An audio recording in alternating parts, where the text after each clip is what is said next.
Problem number 14.9.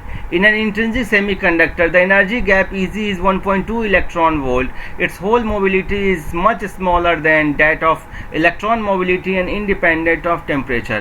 आपको मालूम है कि होल मोबिलिटी इलेक्ट्रॉन मोबिलिटी से बहुत कम होता है, टेम्परेचर से इंडिपेंडेंट होता है. What is the ratio between conductivity at 600 Kelvin and that at 300 Kelvin? Assume that the temperature dependence of intrinsic carrier concentration Ni is given by. अब ये intrinsic carrier concentration होता है क्या है? आपको मालूम है कि जब कोई बॉन्ड ब्रेक होता है, लाइक यदि सिलिकॉन जो एक इंट्रिंसिक आपको सेमीकंडक्टर हो, आपको मालूम है कि इंट्रिंसिक सेमीकंडक्टर कौन से होते हैं? जिसमें कि बाहर से कोई इम्प्योरिटी नहीं मिलाई जाती है. सो आप टेम्परेचर बढ़ाओगे, बॉन्ड ब्रेक होगा. बॉन्ड ब्रेक होगा तो इससे क्या फॉर्म होगा? एक आपको होल फॉर्म होगा और एक इलेक्ट्रॉन फॉर्म होगा. सो इसी को आप बोलते हो इंट्रिंसिक कैरियर कंसंट्रेशन. क्लियर है? मीन्स कि जब भी बॉन्ड ब्रेक होता है तो आपको होल और इलेक्ट्रॉन क्रिएट होते हैं. अच्छा, एक चीज़ और है कि बॉन्ड आप टेम्परेचर बढ़ाए, बॉन्ड ब्रेक हुआ, इलेक्ट्रॉन होल क्रिएट्स हो रहा है, लेकिन साथ में ये इलेक्ट्रॉन होल्स ना आपस में मिल भी रहा है. मीन्स कि रिकम्बाइन भी हो रहा है और फिर से बॉन्ड बना रहा है.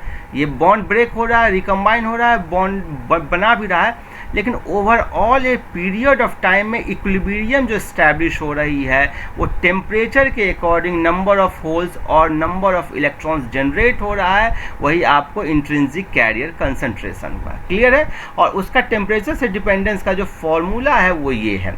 अब आपसे पूछ रहा है कि कंडक्टिविटी इस इंट्रिंसिक सेमीकंडक्टर का 600 केल्विन और 300 केल्विन पर क्या होगा. सो आप देखो कि कंडक्टिविटी केवल इलेक्ट्रॉन मोबिलिटी के कारण होगा और यहाँ पर जितना इंट्रिंसिक कैरियर कंसंट्रेशन होगा अकॉर्डिंगली आपको उतना ही इसका कंडक्टिविटी होगा. सो दोनों टेम्परेचर पे मुझे Ni का वैल्यू निकाल देना है और इनका जो रेशियो ऑफ कंडक्टिविटी होगा वही ratio of intrinsic carrier concentration होगा. सो आप इसको ऐसे बोल लिखोगे, रेशियो ऑफ कंडक्टिविटी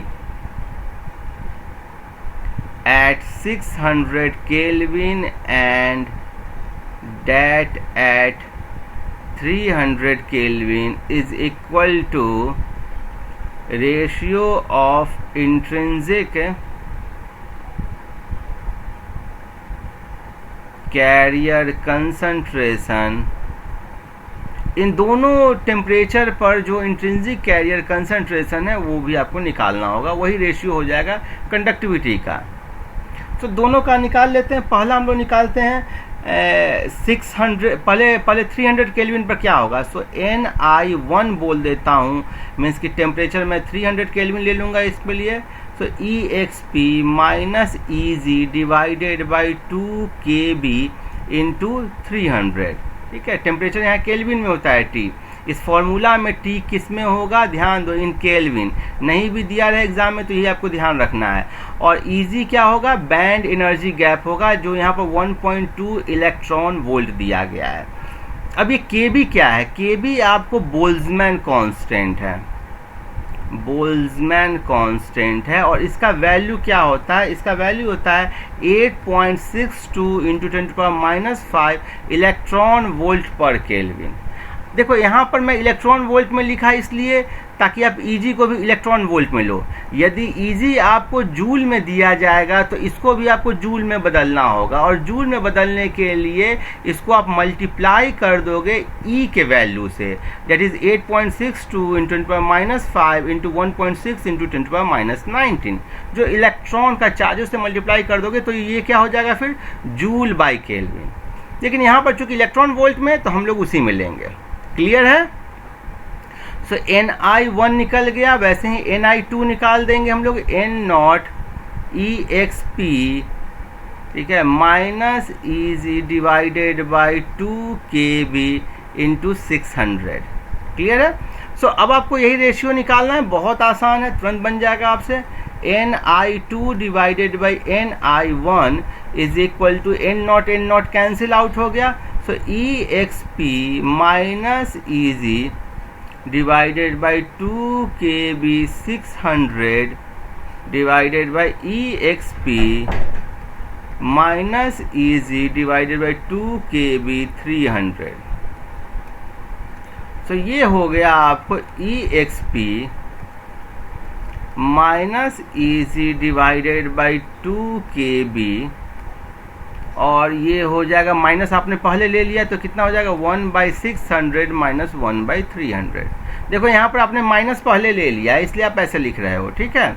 तो ये हो जाएगा अब माइनस को अंदर ले जाओ, EXP EG by 2KB 1/300 minus 600।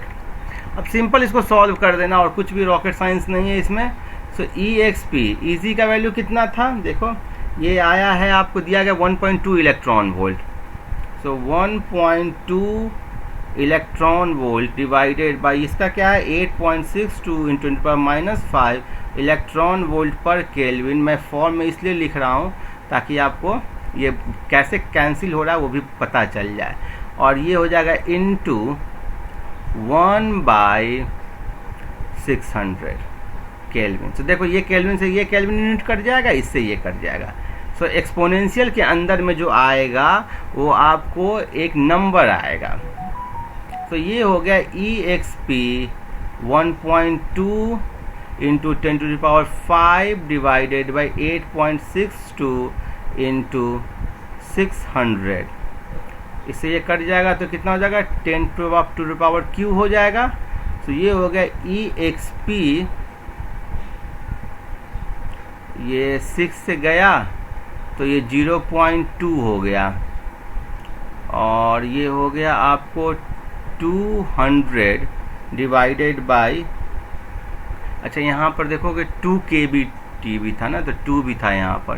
तो 2 into 200 into 8.62 that is EXP 100 divided by 8.62।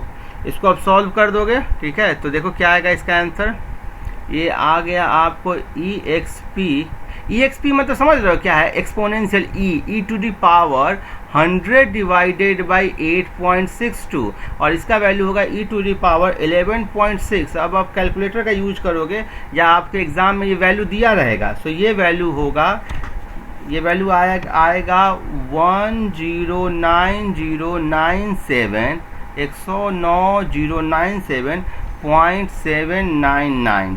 सो आप बोलोगे देखो ये 1 2 3 4 5, तो 1.09 इंटू 10⁵। सो देखो कितना टेम्परेचर बढ़ाने पर कंडक्टिविटी कितना डिफरेंस हो गया। 600 केल्विन पर और 300 केल्विन पर टेम्परेचर दुगना हो गया है। तो जो इंट्रिंसिक कैरियर कंसंट्रेशन या कंडक्टिविटी है वो 1.09 10⁵ टाइम्स हो गया है। 10⁵ टाइम्स कितना हुआ, मीन्स अप्रॉक्सीमेटली देखोगे तो ये हो गया इकाई दहाई सैकड़ा हजार 10,000, लगभग 1 लाख गुना बढ़ गया है। सो ये टेम्परेचर पर डिपेंडेंस बहुत ज़्यादा होता है इंट्रिंसिक कैरियर कंसंट्रेशन में कंडक्टिविटी। क्लियर है, इंट्रिंसिक सेमीकंडक्टर में जो कंडक्टिविटी होता है वो टेम्परेचर पर हाईली डिपेंड करता है। आगे बढ़ते हैं, नेक्स्ट प्रॉब्लम देखते हैं।